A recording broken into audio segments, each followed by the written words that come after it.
morning. I haven't done a day in the life in a really long time, and today I'm just spending the day at home but doing lots of different things. So I've already had my coffee. We've already given Wrigley a bath. He has really bad allergies, so he needs to be bathed on a weekly, if not several times a week basis. And right now I'm actually waiting for my Walmart Plus delivery to show up. I just got the text that our delivery driver is on his or her way.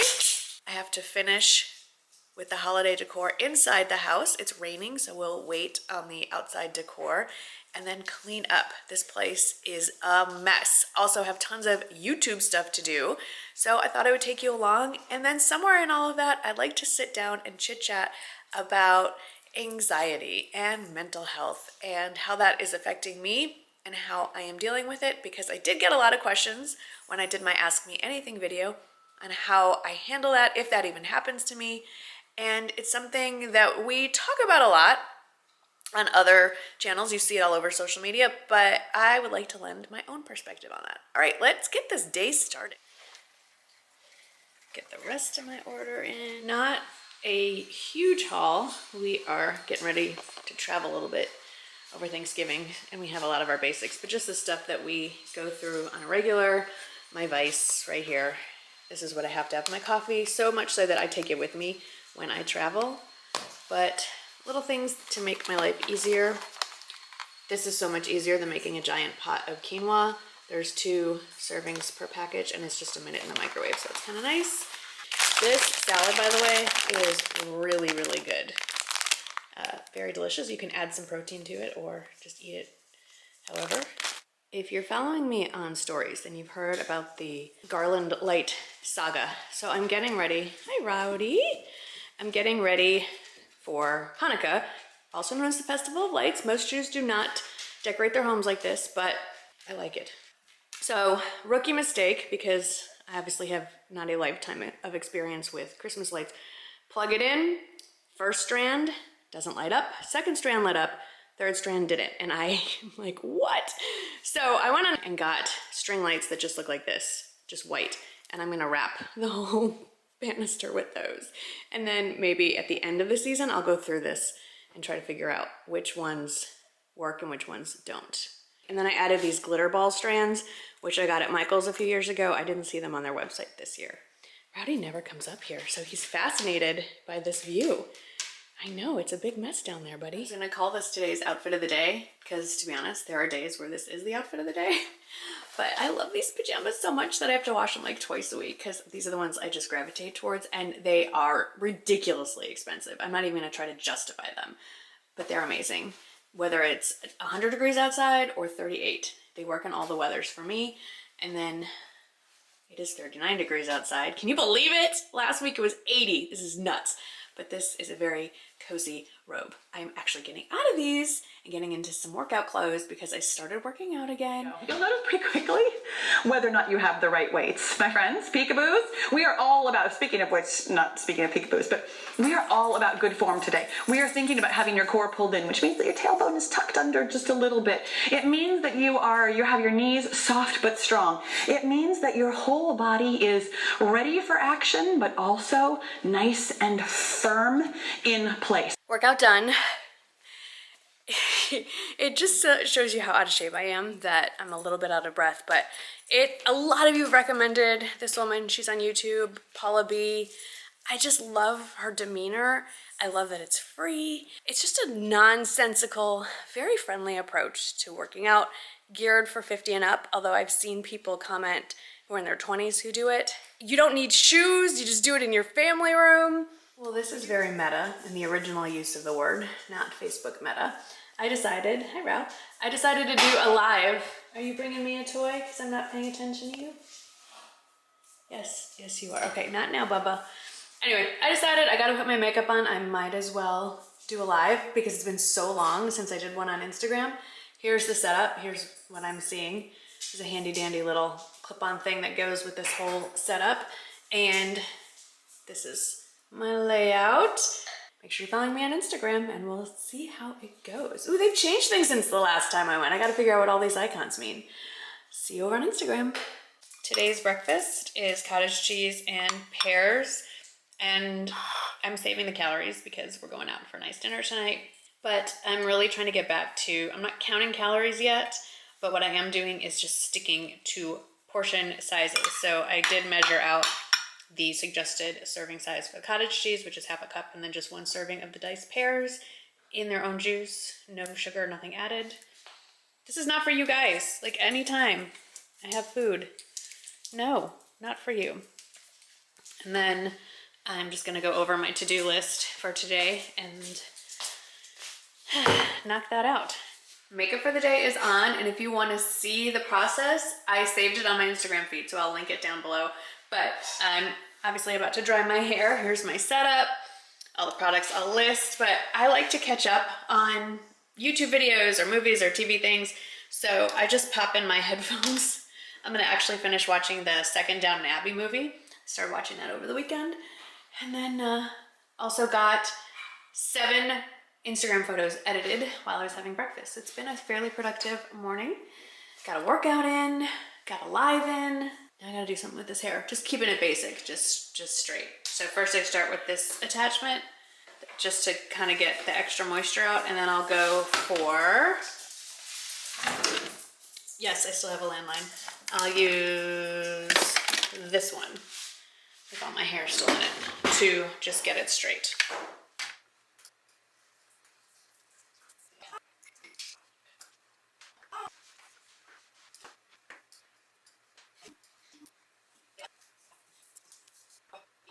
So I didn't film my lunch. There's the remnants of it. It was one of those bag salads from Walmart. I had half of one, Michael had the other half. My personal favorite is like sweet kale. It's chopped kale with Brussels sprouts and cranberries, and the dressing that's in it is fantastic. And then I just grabbed a couple of slices of deli turkey and called it a day. I'm gonna make a little decaf, and let's sit down and talk about anxiety and mental health. Well, hello and welcome to my desk. I have a little cup of decaf. So one of the most frequently asked questions both on my Instagram and on YouTube when I asked you to ask me anything was, have I ever experienced anxiety or had any kind of mental health situations, depression, etc. Growing up and through my entire adulthood until I'd say maybe my mid-40s, zero anxiety. Like none. Like maybe I should have experienced some just so that at moments in my life I could have said, wait a minute, is this a good idea? Very assertive. I felt very confident in all my situations. Nothing freaked me out. Nothing gave me anxiety. I mean, did I get nervous on occasion? Sure. Did I have stage fright on occasion? Of course. But actual, what we would consider clinical anxiety, not at all. Actually, the first time I noticed anything, I don't know whether you call it an anxiety attack or a panic attack, and I'm sure there's a difference, but I'm going to use the term interchangeably here. The first time I experienced anything like it, I was in Miami to do a presentation through the Miami Visitors Bureau. It was for me to meet people at a mall and give them like a guide to shopping and then walk through the mall. It was a lot of fun. It was my first live sort of in-person paid situation, maybe my only, now that I think about it. And I had a complete and total panic attack the night before. Not at dinner, not as we were getting ready for bed. I was there with one of my good friends. But in the middle of the night, I woke up, and I've talked to other people who have anxiety attacks and panic attacks, and no one has ever heard of this before. So let me know if I am just absolutely insane. The first thing that started going was a copious running nose. I'm not talking like a faucet turned on. And then from there, it was pretty much my entire body decided to expel all the fluids from all the places. So my gastrointestinal system got involved, both from my head and from nausea, vomiting, diarrhea, runny nose. Then hands and feet got really, really cold. And I thought it was just like a one-time thing because I was more nervous maybe than I realized about doing this presentation. Day of, fine. Morning I woke up, no issue. Proceeded as normal. And then a few years later it happened again. There was a situation with one of my kids. I got nervous about it. It's usually triggered by thoughts of something happening to my kids. My kids are fine, by the way. It would happen maybe once a year. And now it is happening almost on a weekly basis. And it's always consistent in that the thought is not rational. I am aware that what I'm freaking out about is a completely irrational thing to freak out about. But even though I'm fully aware of it, I can't stop my body reacting. It's like a fight or flight situation. It never happens during the day. It never happens when the sun is up. It's starting to happen earlier in the evening, but usually not before 9 p.m. It is just not a normal response. I'm assuming it's an anxiety / panic attack. Like I said, I don't know the difference. I do not know why this is suddenly appearing. I have been told it is related to premenopause and menopause. I have every intention of seeing a doctor.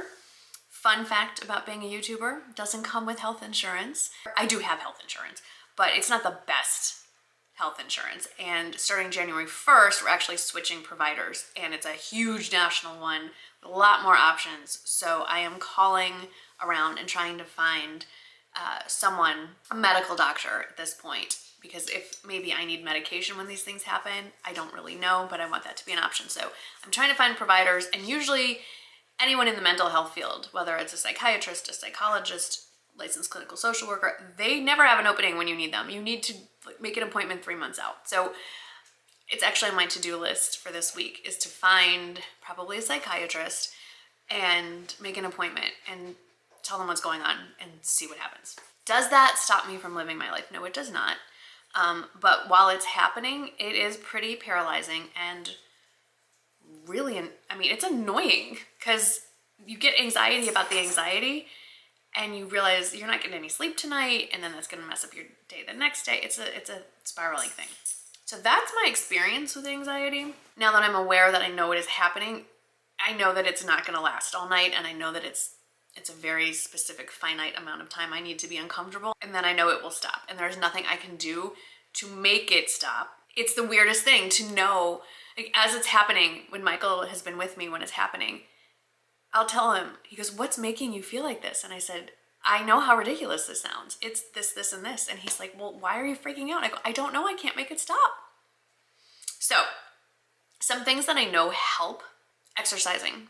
I've been really sedentary for a good year, and I've seen the correlation between exercising and not having these things happen. Because when I was working out regularly, even if it was just a walk around the block, and the things that would trigger me now would occur then, I wouldn't have that effect. So I know exercise works. I have friends who are diagnosed with anxiety, and they've been told the same thing, that while medications are great for certain things, you still need to make life-changing behaviors, and so regular exercise, even if that's a daily walk for 30 minutes, can make a big difference. Another thing that has really helped me, even in the moment, is a brain dump.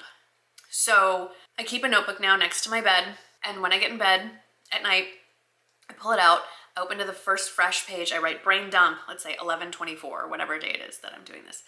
And I'll just start writing all the random things that are going through my head that I think might upset me later in the evening, or things that I know that I have to do the next day or in the next coming days. Anything that I think might stress me out, I write it all down, literally dump it out of my brain, and that seems to be helping as well. But I will admit, I don't really know what the next, you can't control what life is going to throw at you, and I really would prefer these to stop happening. So like I said, I am going to talk to a professional about it.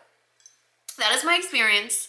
I don't want to make light of it. I know there are people with paralyzing anxiety that affects their day-to-day life on a regular basis, and I have nothing but empathy for you and absolutely no suggestions at all, except to seek a medical professional or a professional's input, because obviously that is what they're trained to do, and they have all sorts of great resources. I do believe strongly in not so much mind over matter, but that being armed with as much knowledge about what is happening to you as possible will make the process more tolerable. So even if it's something like, and I will do a video on this at some point, when I had breast augmentation surgery, I researched for years, and I wanted to know all the things, all the bad things, the entire experience, good, bad, ugly, and whatever, so that as I was going through it, the recovery process, There are some rather disgusting, gross things happening to your body post-surgery, and you know that going into it. So even though you will freak out when it's happening to you, knowing it's normal and knowing that's what to expect definitely made the process better. It's why What to Expect When You're Expecting, that book, was so popular, and I think is still probably very popular. Yes, there's only so much preparation you can do.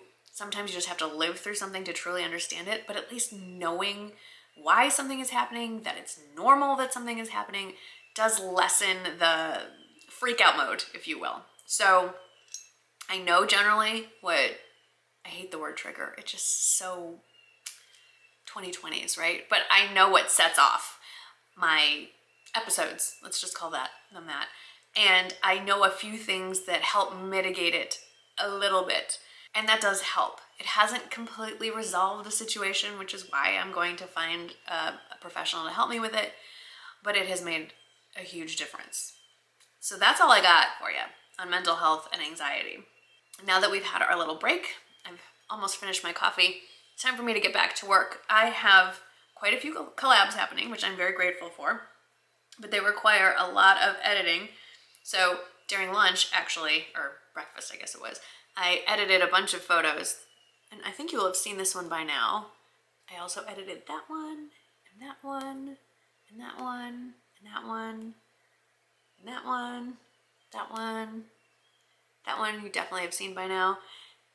That's another one. So I've done the photo editing, and for that, I don't use filters or Photoshop. There's no point in faking what I look like, because then you will be disappointed when you buy something based on my recommendations and it looks nothing like how it looked on me, because I would have altered my appearance. But I do lighting, saturation, try to do some color adjusting if things are off. Obviously I have to crop the picture to fit Instagram. A few of these are for some collaborations, ones with Target, which is kind of exciting. They were one of the very first brands I worked with like 10 years ago, and then that was it. I never worked with them again. So this is kind of fun, but those need to be approved before they get posted. So I need to submit those, put them in a Google Doc, send them off in this Google Drive, all those things. So I gotta get to work doing that. So I'm gonna need my phone. It's not very fun to watch, but that's what I'm gonna be doing. Well, this has been a day. It took a little turn. The internet died. Like, we don't know if it's our router. The Ethernet's not working either. We do have a tech company and a service provider, so we're trying to work with them. But it is 5:45 as I'm filming this, and we have 6:45 dinner reservations, which is not happening because I have a Tuesday video to upload that is sitting in my computer, but I can't get it up into the world. So we've canceled our dinner reservations. So the vlog did not end, obviously, but I am finishing this on my phone. So we had no internet and we had canceled our reservations, and I resolved myself to, like, I don't know, a salad or something for dinner. And then we miraculously got the service provider to do a reboot remotely, and it worked. I got my video loaded and we are off. I just threw on a sweater and jeans, high-fiving. Michael did it. And we're on our way to Silo. If you are in San Antonio, not the Silo near Stone Oak, the Silo near the Dominion, because they're the ones with the oysters and the lobster roll. What are we celebrating? Now we're celebrating that I got internet back. We are home from dinner, and I have the other lights strung into my lights, and it works. But if you remember in years past, it is not nearly as bright as the lights that come with the set. We're making progress. Then I have to add some to this side. It's not bad. I do have the table set as well. Should probably give you a better look in the light, but it's still a work in progress. I hear Michael coming in. He's already playing music. And then this is my menorah collection. We've added a few new ones from Target this year. A lot more to set up, so be sure to follow me on Instagram and stories, and I'll share the progress. Alrighty, it is 9 o'clock on the dot, and we are back, as you just saw, and I still have to finish the description box for the video that is going to go live 7 a.m. tomorrow as I'm filming this. You have already seen it, hopefully. So normally I'm not necessarily working this late into the evening, but I did go out to dinner. So I'm gonna get this done and wash my face and call it a night. And so tonight I'm calling it a vlog. Thank you for hanging out with me today. Be sure to leave me any questions you might have. And I hope you had fun. I hope you enjoyed my little chat. And I'll see you in the next one. Bye.